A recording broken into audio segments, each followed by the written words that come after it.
All right, everyone. First things first, I hope you had a safe, relaxing spring break. Um, we're back with our remote learning. And during the last week, during spring break, Google rolled out that they were integrating Google Meet with Google Classroom. So it is going to be easier. Both programs are going to kind of work together, which will make things a little bit easier for us.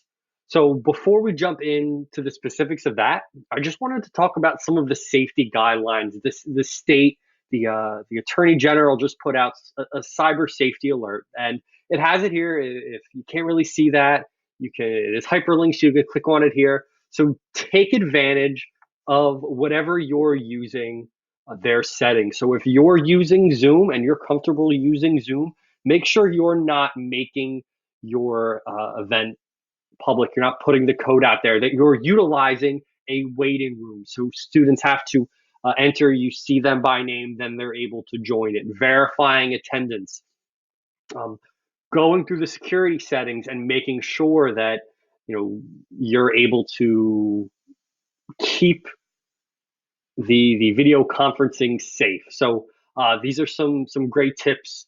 If you have any questions or just looking to try to make it more secure, reach out to me and we'll sit together and make it happen for you. So using Google Meet with Google Classroom. So this was recently updated, as I mentioned, to partner both of the programs together. So basically what's happening now is that you are going to be able to create a Google Meet link inside of your Google Classroom that your students and you are going to be able to interact with. And it is available to students and co-teachers. So if you are in that two-teacher classroom, that link is going to be able to be started by your co-teacher, by yourself, and you're going to be able to go from there.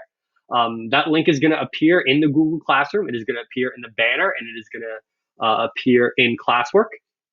And what's awesome about this is that, and I'm going to go into this more later, and I know everyone's thinking about it because you've heard all about Google Meet.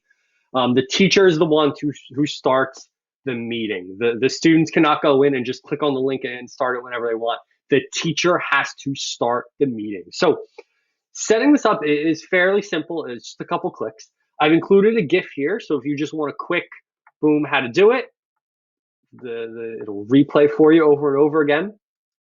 I also included a step-by-step and an awesome video from a Google genius named Eric Curtis, who is probably the smartest Google guy in education. So here's a great how-to video on that. I've also included it in here, and I am going to walk through it real quick. So if you don't want to watch that video and you just want me to go through it real quick, we'll be able to do that. So here I have a little Google Classroom I've set up this training, and as we can see, it looks like normal. It's got my class code, classwork stream, all that stuff. And if I come up to the settings pinwheel or the settings gear, and it's going to pop up my settings. We're used to seeing it, class details, general. Google has now added, if we can see it here, and kind of circle it here for you. We now have stuff for Meet. And it says Classroom Support Meet. You could click on that. It's going to give you more information. The developer notes that Google have put out.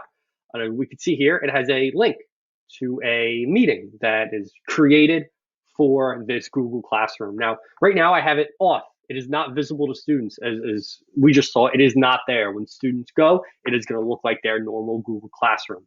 However, when I click on the little button and make it visible to students, and I go back, we're going to see it in my Google Classroom right in the banner and right in classwork. So I'm going to save that now.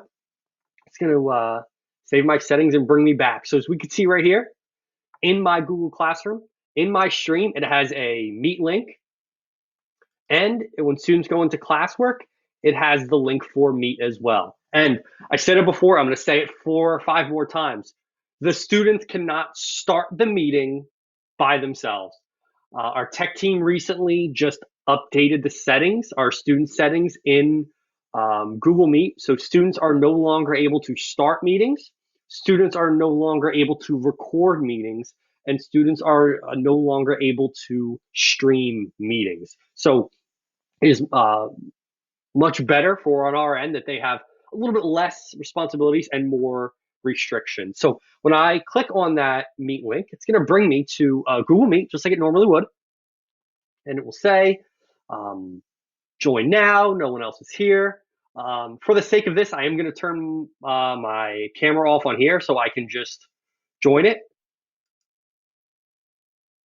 And one of the cool things, if we highlight this right here, it has my meeting nickname, can only be used within the Little Egg Harbor School District. So only people with the lehsd.org will be able to join our Google Meet. So we don't have to worry about anyone from the outside getting into this. So bring my browser back. Now, as people are joining, it's going to be popping up here. We're going to see as participants file in.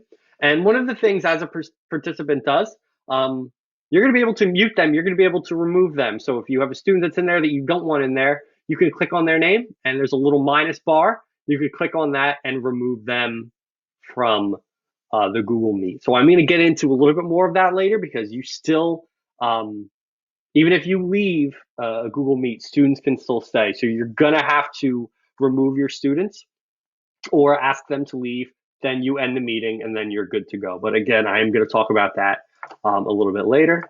Leave the call, return to the home screen, and we're good to go. So that was super easy to add. Again, the question you're asking, students cannot start the meeting. If I logged in as a student right now and clicked on that link, it will pop up and say, you don't have the privilege to do this because you're a student. So only teachers have access to create or start a meeting if you are not there. They can join it if you're there, but they cannot just go in, at 8:30 at night and think they're being sneaky with their friends and join the Google Meet. You have to be there for them to do it. So a couple security tips, because it's not perfect and it is growing, it is adapting. Both Zoom and Google Meet are hearing our feedback, hearing our suggestions, and trying to create a product that is useful that we can use with our students during these times. So as I mentioned before, it is within a walled garden now. So only lehsd.org users will be able to join a Google Meet. So if you have a guest speaker or you have someone outside of that coming in, it is going to be a little more difficult and try to figure out how to make that happen. Another security tip. I'm going to go back into the settings just as I went in to make that link visible to students.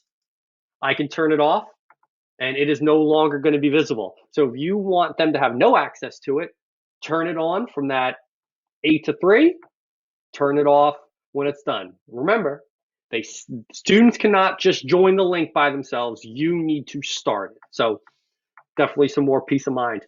You can reset the code as well. So if you want to get a new code every day, you're able to do that as well. So if I reset it, it's going to reset and a new code will pop up. I can make it visible, and that new link that I just saved is going to be there for my students. So as I mentioned, remove all of your students after they are finished. We were testing it out on a couple student accounts, and the teacher should be the last person in a Google Meet. If not, the students can still remain after the teacher leaves. So be mindful of that. Ask your students, our face-to-face is over. Please leave the Google Meet. Can't imagine you have many students who are like, I'm not leaving. And even if they do, you can remove them. So definitely remove all the students when you are finished, just so they're not able to still go in and be FaceTiming during all of that. So be mindful of that. Make sure you are the last one. If you have a co-teacher, make sure they're the last one. Just definitely be mindful of that, or you could have a bunch of students just running around willy-nilly in a Google Meet, and who knows what could happen from that. Only share the code with your classroom and anyone who may be joining. Do not post any links. Do not post anything. If you have a class Facebook page, do not post it on there. Do not post it on a class Instagram. Do not post it on Twitter. Keep it within Google Classroom. If you have to email it to someone, great. As with anything, whether we're in the classroom or we're communicating face-to-face, set the expectations with your students. So that way, when you tell them that when the meeting's over, the expectation is that they leave, it's going to be much easier for that to happen and you worrying about people staying behind, and then you have to remove people.